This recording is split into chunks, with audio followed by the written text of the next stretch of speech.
Hi, welcome to the Andrew Buckle book review of Good Times, Bad Times, the Diary of the Rolling Stones, 1960 to 1969. Now, the book came out in 1997, I believe, 230 odd pages. Now, it's possibly, yes, 1997 it says here, which is very odd that they chose those years. You'd think they would have extended it maybe a bit more, but still, obviously, it's the 60s. Doesn't mention much about the early 60s, but still, it's a fascinating book all the way through. And you can see it's by Terry Rawlings and Keith Badman with Andrew Neil. You should be able to find copies relatively cheap. Now, I got this copy in my local charity shop. Whenever I see any books like this, these are always books I love getting. Got quite a few books on the Rolling Stones. It's slightly a top-heavy book. It's deceptive. It's one of those books that looks quite light, and I just dropped it a few minutes ago, and it's bashed it very badly on, so it's like overbalanced a bit. Ho hum. But it's got lots and lots of black and white pictures all the way through it. It's got an issue about obviously the early years, some details when they were born, etc. Some details about their first drum kits and those sorts of things.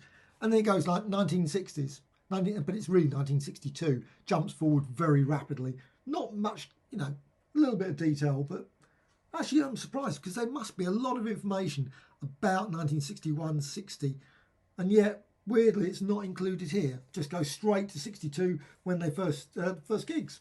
So you got the first British blues band, and that was the end of 1960, founded by Alexis Corner. Remember Alexis Corner?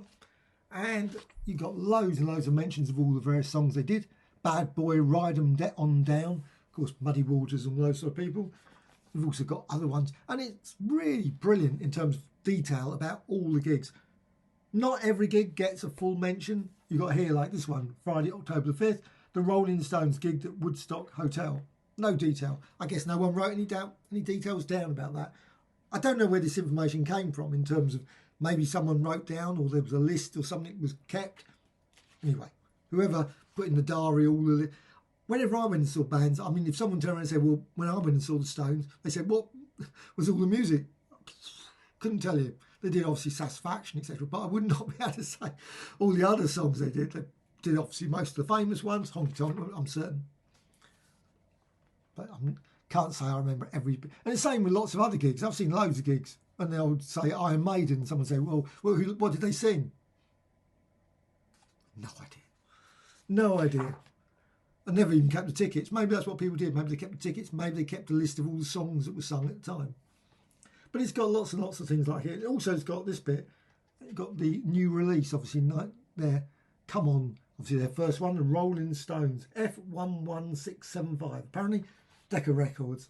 And you've also got these ones. Look at that. Fold-out book of the Rolling Stones. Great stuff. 12 super glossy pictures. Wow. 12 super pics for only 2 and 6. And also, Vox Will Travel. So, adverts as well. There's also mentions about their advert they did with the Crispies or whatever it was, Snap, Crackle and Pop. And again, lots and lots of gigs. Not everything gets a full mention. You've got here Opera House in Blackpool, and it doesn't mention anything about the concert. And also you've got here Cheltenham, Rugby, Guildford, Kingston upon, and I don't know where the Maidstone one is. I think that was 1964. I've never looked. And that's one slight problem with this book, because it's sort of broken down by year. It doesn't actually put, it would have been nice if they'd put Thursday, June on the top of every page. It would have been 1964 or 65. Because when you open it up and you think, well, what year is this? And you can guess it because of the songs. But at the same time, I look and think, was that 67 or 66? But still, it's fascinating picture. Loads and loads of pictures. Great pictures all the way through it. It also got things like Ready, Steady, Go. It mentions, and also not only Ready, Steady, Go, it mentions the other bands as well. The Plebs.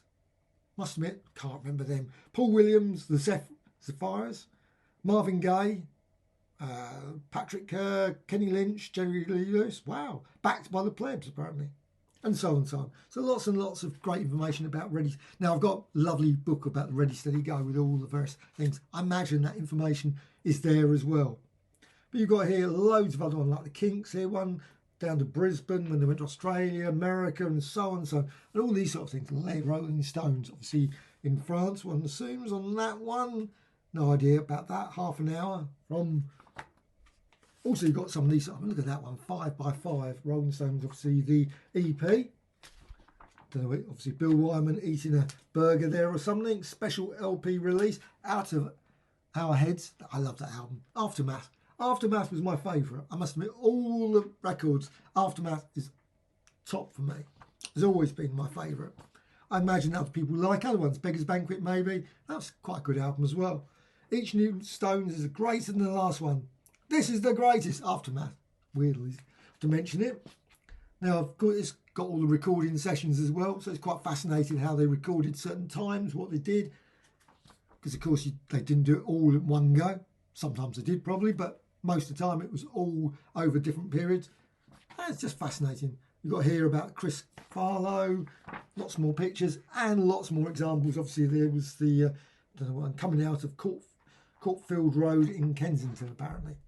And many other pictures as well. Obviously, Marion Faithfull mentions, also Rock and Roll Circus. Absolutely brilliant. That's on Sky Arts. I love watching that. It's one of those ones that I quite often put on. I just go through it. I can't say I watch it all the way through. It's quite a long production, but it's still fascinating to look at. I love all these pictures. I have to say, quite often with 60s pictures, I end up actually looking more behind the picture than the actual people in the picture. But still, it's always quite fun. And actually, there's some songs. Oh, that must be, yeah, that's Brian Jones, because I must admit, I'm not familiar with those ones. The tracks include, yeah, Piper's of Pan. I've never heard, no idea. But you've got loads and loads of great. It's great.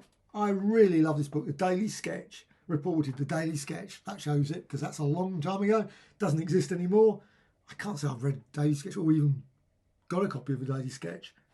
But it's still good. Enemy, mentions all that. And again, lots more of all the concerts and rehearsals here.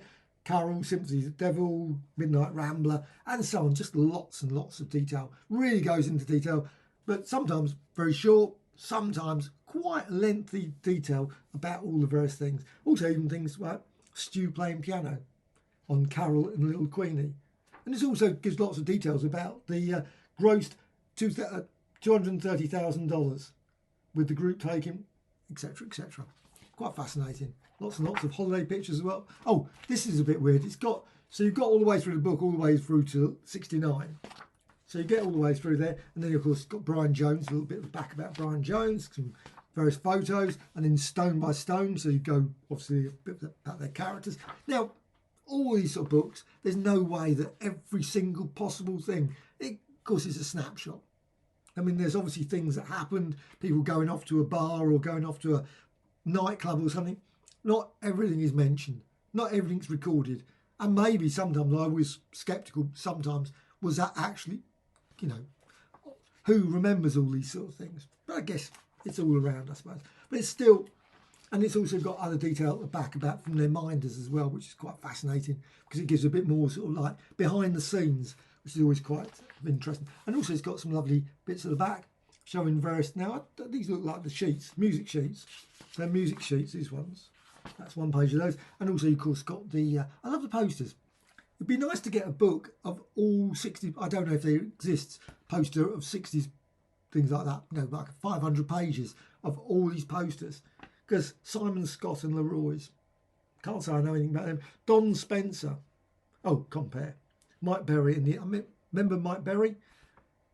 Charlie Fox, remember them? The Mojos. Now, Mojos, I think wasn't Lewis Collins in the Mojos, The Professionals. I love The Professionals TV series. And I can't see, looking at the picture, you know, when you see it, look at pictures, you've got a picture of them very small, so it's very hard to tell. Doesn't look like Lewis Collins is in there. Maybe I'm getting that wrong. Maybe it was another band. Oh, whatever. And also it's got these ones as well. Again, this is another thing that I would love to see a book of. All the various pop magazines of the 60s. You know, a complete list. I can't see a reason why there couldn't be a book of all these, like Pop Special, Valentine Pop Special, Beat Instrumental. Remember that one? Fabulous. I love Fabulous. It was a great one. The Rolling Stones album was song hits with photographs. And Fabulous at Home as well. Oh, that must have been quite a good one. And again, hot new releases, more, loads and loads of pictures. Mick Jagger. And another one at the back, the discography, which is always quite handy as well. Nice discography. And, well, all great stuff. So it's got here, and that's it. Very nice. Now you can see it's a paperback, or softback. Don't know what the best word to describe it, but I think it's really good. My one's quite tatty, and I say I already just damaged it only a few minutes ago. But I love books about the Rolling Stones. Likewise, The Who, Kinks, any of those sort of things. If I ever see a book like that, I love picking them up. They're always fascinating to look at. I'm always, again, very dubious about sometimes some of the information. Do they really know if they were doing this or doing that on a particular day? But still, I guess diaries were kept and people do remember these things.